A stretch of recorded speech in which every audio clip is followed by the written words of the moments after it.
Halo, salam semangat untuk calon mahasiswa baru 2022.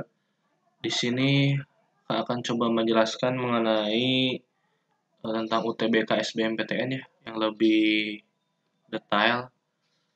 Jadi sudah difiksasi sama pihak LTMPT juga untuk SBMPTN 2022 ini ada beberapa pembaharuan gitu ya. Jadi jangan anggap teman-teman jangan anggap informasi itu biasa saja. Jadi teman-teman juga selain harus mempersiapkan tesnya, teman-teman juga harus tahu aturan dan ketentuan untuk UTBK tahun ini. Nah, di latar belakang jadi sudah ada sejak 2019 ya sudah menggunakan hasil UTBK untuk SBMPTN itu sendiri. Nah, untuk UTBK 2022 ini jadi diikuti oleh 3 angkatan ya. Jadi biasanya UTBK SBMPTN itu diikuti 2 angkatan. Nah, untuk UTBK kali ini itu ada 3 angkatan. Jadi 2020, 2021 dan 2022. Itu ya SMA dan sederajat. Ataupun yang lulus paket C gitu ya, itu masih bisa dengan ketentuan umur maksimalnya itu per 1 Juli 2022 berumur maksimal 25 tahun. Jadi itu masih bisa mengikuti gitu ya. Kemudian ini tujuan UTBK, teman-teman bisa baca sendiri ya. Jadi intinya tujuannya ya untuk menyeleksi gitu ya. UTBK untuk menyeleksi calon mahasiswa baru untuk di PTN gitu ya 2022. Kemudian ini ya ketentuan umum. Jadi ada materi tes yang memang berbeda untuk tahun 2022 ini gitu ya. Nah, biasanya untuk tahun-tahun sebelumnya hanya ada TPS, tes potensial skolastik, dan juga TKA biasanya tes kemampuan akademik baik saintek ataupun soshum. Nah, untuk kali ini yang biasanya bahasa Inggris itu masuk ke dalam bagian dari TPS, jadi itu ada bagian khusus untuk soal bahasa Inggris.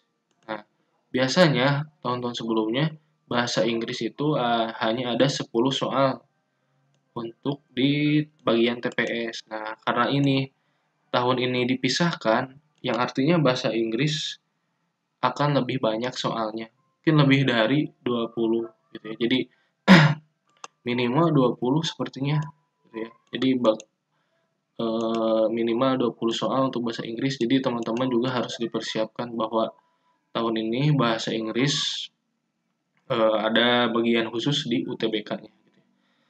Kemudian, kelompok ujian ya. Jadi teman-teman jangan bingung gitu ya. Saintek, soshum, campuran. Jadi setiap jurusan atau program studi itu kan ada rumpunnya, ada saintek, ada soshumnya. Saintek lebih ke eksak gitu. Contoh misalkan MIPA jurusan kesehatan masyarakat. Terus yang berkaitan dengan FMIPA ataupun ilmu eksak gitu ya. Itu pasti masuknya ke saintek. Nah, contoh lain misalkan soshum itu berarti yang berkaitan dengan contohnya manajemen, pendidikan ekonomi. Jadi yang berkaitan dengan IPS gitu ya.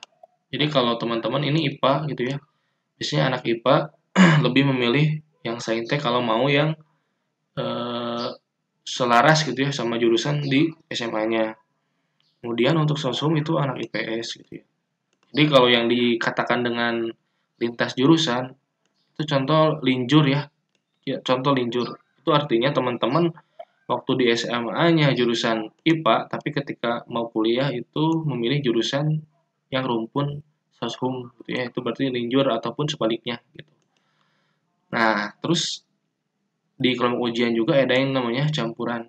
Nah, di sini yang dikatakan dengan campuran itu, jadi teman-teman misalkan ketika memilih program studi ataupun jurusan di PTN, baik melalui UTBK ataupun SNPTN, kan itu ada 2 pilihan ya. Nah, Jadi contoh misalkan teman-teman memilih pilihan satunya itu kedokteran, pilihan keduanya adalah manajemen. Kan kedokteran itu masuk ke dalam saintek. Sementara untuk yang soshum, manajemen itu masuk ke dalam soshum. Jadi nanti teman-teman UTBK-nya itu masuk ke dalam kategori campuran gitu ya. Gitu, yang artinya akan mengerjakan dua dua bagian TKA-nya gitu ya, TKA Saintek dan TKA Soshum. Gitu ya. Jadi waktu kalian juga mengerjakan akan lebih lama ketika masuk ke dalam kategori campuran. Gitu. Kemudian selanjutnya, nah untuk persyaratan sendiri, jadi sekarang kan lagi membuat akun LTMPT ya. Ini untuk yang angkatan 2022 atau kelas 12 sekarang yang mau mendaftar untuk SNPTN.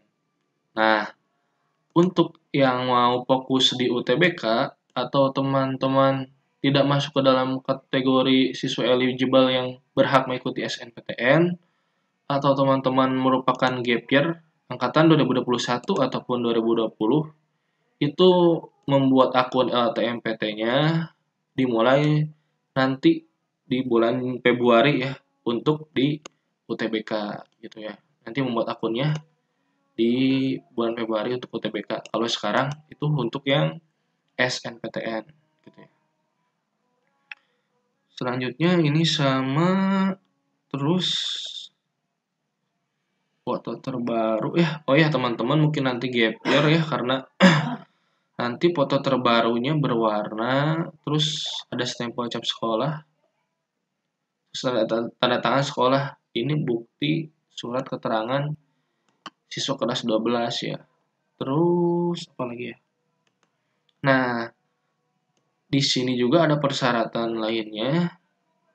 Nah, jadi bagi teman-teman yang walaupun gap year tapi pernah lolos ya di SNPTN misalkan tahun 2021 ataupun tahun 2020 teman-teman pernah lolos, itu maka tidak bisa mengikuti UTBK SBMPTN. Termasuk untuk angkatan yang sekarang 2022 kelas 12, misalkan teman-teman lolos di SNPTN. Nah, secara otomatis teman-teman tidak bisa mengikuti yang namanya UTBK gitu ya. Karena teman-teman sudah diprioritaskan masuk melalui SNPTN. Jadi kalau tidak diambil pun SNPTN ya sayang sekali, karena teman-teman tidak bisa mengikuti UTBK. Paling kalau mau nanti seleksi di jalur ketiga, di seleksi mandiri gitu. Nah ya, kemudian untuk tesnya sendiri nih ya. Nah, jadi misalkan teman-teman milih program studi ya, Saintek, maka mengikuti tesnya TPS, Bahasa Inggris, lalu TKA Saintek. Jadi TKA-nya yang Saintek ada biologi, fisika, kimia, matematika, IPA gitu. Ya, biasanya per sub soalnya 20 soal. Kemudian untuk yang memilih prodi soshum, nah, teman-teman akan mengikuti tesnya TPS, Bahasa Inggris, dan TKA-nya soshum ya. TKA-nya soshum itu terdiri dari geografi, sosiologi, sejarah, dan ekonomi ya. Nah, kemudian untuk yang memilih prodi campuran yang sebelumnya setelah admin jelaskan, telah akan jelaskan ya. Jadi campuran ini kalian memilih Saintek dan Soshum. Mau itu di pilihan pertama yang Saintek atau yang kedua Soshum ataupun sebaliknya, itu sama-sama masuk ke dalam kategori campuran. Maka teman-teman akan mengikuti tesnya, tes bahasa Inggris, tes TK, tes TPS, TKA-nya itu dua ya, jadi Saintek sama Soshum gitu. Jadi cukup banyak soal yang akan dikerjakan gitu ya. Jadi double. Nah, kemudian untuk ada khusus ya program studi kedokteran atau kedokteran gigi hanya dapat diikuti oleh siswa lulusan SMA atau MA saja jurusan IPA ya. Itu dikhususkan. Kemudian, nah untuk yang khusus memilih program studi seni atau di bidang olahraga, wajib mengunggah portofolio ya. Itu portofolio. Admin coba cek ya portofolio seperti apa biasanya, lebih ke profile kalian dan buat video biasanya. Kemudian, nah, bagi peserta tunanetra wajib mengunggah surat pernyataan tunanetra. Gitu. Kemudian yang terakhir persyaratannya membayar biaya UTBK melalui Bank Mandiri, BTN, BNI, dan BRI. Jadi untuk UTBK itu memang berbayar ya bagi yang reguler gitu ya. Jadi harus berbayar, ada pendaftarannya gitu ya. Kecuali kalau teman-teman keep kuliah maka tidak perlu bayar gitu. Namun sebelumnya teman-teman harus membuat akun keep kuliahnya dulu baru daftar di UTBK-nya. Nah, nanti kakak akan bahas mengenai cara daftar keep kuliah melalui jalur UTBK ya ataupun nanti SNPTN. Lalu materinya masih sama. Ini jadi TPA itu tes potensial skolastik. Nah, biasanya di dalam soal TPS itu jadi ada beberapa sub soal ya. Jadi yang pertama, kemampuan penalaran umum. Ini biasanya 20 soal. Kemampuan kuantitatif, 20 soal. Pengetahuan dan pemahaman umum, sama ya, 20 soal. Dan yang terakhir, kemampuan memahami bacaan dan menulis, ya, 20 soal. Jadi, TPS ini secara keseluruhan berarti ada 80 soal. Nah, ini yang masih baru ya. Jadi kata kakak juga tes kemampuan bahasa Inggris itu dipisah gitu ya. Jadi kemungkinan minimal itu 20 soal. Bahkan bisa lebih gitu ya. Kemudian untuk TKA-nya ya. Nah, jadi TKA-nya lebih ke pengetahuan dan pemahaman keilmuan ya. Tadi nama-nama pelajaran yang dimasukkan ke TKA-nya itu sudah kejelaskan. Jadi kalau TKA-nya Saintek berarti matematika, IPA, fisika, kimia, dan biologi. Sedangkan kalau TKA-nya Sosum itu geografi, sosiologi, ekonomi, dan sejarah. Kemudian, nah ya, di sini lebih dijelaskan ya. TKA sudah ada yang Saintek. Ini ada 4 pelajaran yang harus teman-teman kuasai untuk eksak ya. Setiap mata pelajarannya 20 soal. Gitu ya. Begitupun di TKA yang Sosum ya. Jadi geografi, sejarah, sosiologi, dan ekonomi. Dan waktunya juga menurut admin ini menurut kakak ada cukup lama ya,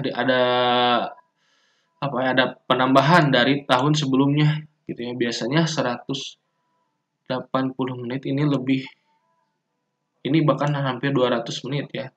Jadi kemungkinan di soal bahasa Inggris itu kayaknya akan lebih banyak soalnya ya. Gitu. Jadi minimal 20, maksimal kayaknya 40 soal itu akan ada gitu ya. Jadi harap diperhatikan untuk soal bahasa Inggrisnya juga. Kemudian, nah tuh ya, ini sebelum ke portofolio ya. Nah, jadi ujian yang campuran ya itu akan lebih lama ya. Jadi kalau nanti UTBK, teman-teman harus atur strateginya juga ya, itu mengerjakan 160 soal bahkan lebih dengan waktu 195 menit gitu ya. Itu jadi kecepatan dan kebenaran itu harus kita estimasi gitu ya, waktu dan menjawab soalnya. Ketika teman-teman memilih ujian campuran, berarti teman-teman alokasi waktunya kan lebih banyak ya, hampir 300 menit, berarti 5 jam, hampir 5 jam ya. Jadi bayangkan otak kalian selama 5 jam tanpa istirahat ya itu. Jadi menghadapi komputer dan harus mengerjakan soal yang begitu banyak, berarti hampir bisa dikatakan 320 soal lebih gitu ya. Itu paling minimal 320 soal. Jadi untuk yang memilih ujian nanti campuran, teman-teman memilih jurusannya Saintek dan Soshum di UTBK, maka perhitungan kembali apakah mampu gitu ya untuk atau proyeksikan juga gitu ya waktu kalian dan ketepatan untuk menjawab soalnya. Kemudian untuk portofolio ya. Nah, jadi ini ada 10 jenis ya. Olahraga, seni rupa, desain, kriya, tari, teater, jadi lebih yang ke seni ya, musik, karawitan, etno, musikologi, fotografi, film dan televisi, dan seni pedalangan gitu ya. Cukup banyak juga. Nah, ini yang paling penting ya. Jadi untuk tahapan pendaftaran UTBK ada 22 gitu ya. Ini tahapannya ya. Yang pertama teman-teman meregistrasi, membuat akun dulu LTMPT di LTMPT ya. Jadi teman-teman sebelum daftar UTBK buat akun dulu di portal.tmpt.ac.id ya. Ini websitenya. Nanti teman-teman loginnya ya menggunakan, jadi datanya itu menggunakan NISN, NPSN, tanggal lahir ya, dan email. Jadi jangan, email itu akan mengkonfirmasi password dan bahwa kalian sudah login itu melalui email. Jadi jangan sampai NISN, NPSN, dan tanggal lahir kalian itu diumbar ke publik gitu ya. Atau passwordnya kalian kasih tahu ke teman juga gitu. Jadi jangan, itu cukup riskan nanti resikonya gitu ya. Takutnya digunakan dengan tidak tanggung jawab. Makanya lebih baik teman-teman itu bersifat rahasia gitu ya. Jadi jangan sampai dikasih tahu ke siapapun. Nah, nanti sudah konfirmasi melalui email, nanti teman-teman login ya. Jadi sama loginnya ke akun portal.mpt.ac.id. Nah, nanti teman-teman memilih menu verifikasi ya, dari validasi datanya. Ketika login akan muncul data. Nanti kalian mengisi biodata, unggah pas foto terbaru ya, misalkan yang sesuai dengan aturannya, terus verifikasi biodata ya. Kalau bisa cek berulang ya, karena data itu di LTMPT sangat penting gitu ya untuk pendaftaran UTBK. Jadi teman-teman harus pastikan dulu sebelum nanti dipinalisasi datanya, karena tidak bisa diubah lagi. Teman-teman harus mengecek ya minimal 1 kali atau 2 kali sebelum finalisasi. Teman-teman baca-baca lagi gitu ya, dari atas sampai ke bawah. Nah, kemudian setelah validasi data, nah teman-teman memilih menu pendaftaran UTBK SBMPTN. Jadi melengkapi biodata, nanti memilih program studi ya, program studi, unggah portofolio, memilih pusat UTBK. Jadi pusat UTBK itu bisa teman-teman pilih ya, diusahakan yang dekat dengan daerah teman-teman gitu ya, jangan sampai jauh gitu ya. Nanti kan malah ada biaya lagi gitu ya, biaya transportasi gitu. Nanti teman-teman harus capek cari-cari tempat UTBK-nya di mana gitu ya. Nah, kemudian slip pembayaran. Jadi setelah data diisi semuanya, teman-teman membayar sejumlah nominal untuk UTBK, nah itu baru nanti akan selesai gitu ya finalisasi datanya, dan akan muncul gitu ya tempat kalian UTBK-nya di mana, waktu dan tanggalnya jam berapa, itu ada di kartu peserta gitu. Nah, membayar di bank. Jadi nanti pembayaran itu ya, jadi nanti ketika teman-teman mendapatkan kode untuk bayar itu hanya berlaku 1 kali 24 jam gitu ya. Jadi seharian. Jadi usahakan kalau bisa secepatnya sebelum 24 jam ini teman-teman bisa melakukan pembayaran gitu. Karena nanti sama seperti sekarang itu akan susah diaksesnya gitu ya. Ataupun teman-teman akan kebagian tempat UTBK-nya di mana gitu. Itu sangat menentukan ketika kecepatan kalian dalam mendaftar si UTBK itu. Misalkan kalian ada di Tasikmalaya ya. Nah, biasanya untuk Tasikmalaya pusat UTBK-nya ada di Unsil dan Bandung gitu ya. Jadi kalau teman-teman memilih mau UTBK-nya di Tasikmalaya gitu ya, teman-teman harus cepat-cepat gitu, untuk daftarnya. Karena nanti kalau sudah habis pusat UTBK-nya di Tasikmalaya, teman-teman akan tes UTBK-nya di Bandung gitu. Kemudian mencetak kartu. Nah, jadi nanti terakhir itu kan mencetak kartu ya peserta. Jadi itu berarti sudah selesai pendaftarannya ya. Jadi teman-teman tinggal fokus pada tesnya aja gitu ya. Jadi login kembali, nanti tinggal mencetak kartu peserta gitu ya. Nah, jadi UTBK-nya itu jadwalnya ada di kartu peserta. Jadwal, tempat duduk, waktu dan tempatnya itu ada di kartu UTBK gitu. Nah, pilihan program studi ini ya. Nah, jadi teman-teman itu bisa memilih 2 program studi pada satu PTN ya, atau masing-masing satu prodi pada 2 PTN. Nah, dengan catatan teman-teman harus memilih prodi itu bebas itu. Nah, jadi itu untuk SNPTN gitu ya. Jadi SNPTN itu teman-teman harus memilih PTN yang berada di provinsi teman-teman. Misalkan teman-teman ada di Bandung tuh ya. Jadi PTN salah satu PTN-nya teman-teman harus memilih yang di Bandung gitu ya. Contoh misalkan Unpad gitu ya. Jadi teman-teman tidak bisa memilih UGM dan UNES gitu ya. Itu kan beda provinsi gitu. Jadi harus salah satu gitu ya. Misalkan yang Jawa Baratnya kalian tinggal di Bandung ya misalkan. Jadi yang Jawa Baratnya di Unpad, salah satunya lagi bebas mau di provinsi manapun gitu ya. Begitu. Kemudian biayanya ya. Nah, biayanya jadi kalau kalian kelompok ujiannya Saintek atau Soshum itu bayar 200.000. Kalau yang ujian campuran itu 300.000. Nah, kemudian untuk yang KIP kuliah itu gratis ya, tidak berbayar. Nah, biaya yang sudah dibayarkan tidak bisa dikembalikan dengan alasan apapun gitu ya. Nah, itu untuk penjelasan detail mengenai UTBK SBMPTN ya. Jadi kakak sarankan buat teman-teman sebelum memfiksasi data atau jurusan, teman-teman sudah memikirkan dengan matang dulu gitu ya.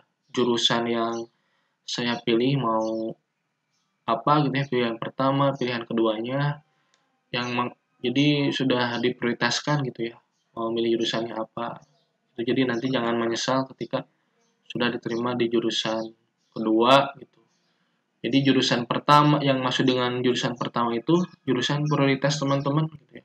Kalau teman-teman hanya suka dengan satu jurusan itu, jadi kalau plan B jurusan keduanya itu tidak mau bukan jadi prioritas, ketika teman-teman keterima pun tidak mau diambil gitu ya, mending pilih salah satu jurusan aja gitu. Satu pilihan jurusannya aja gitu.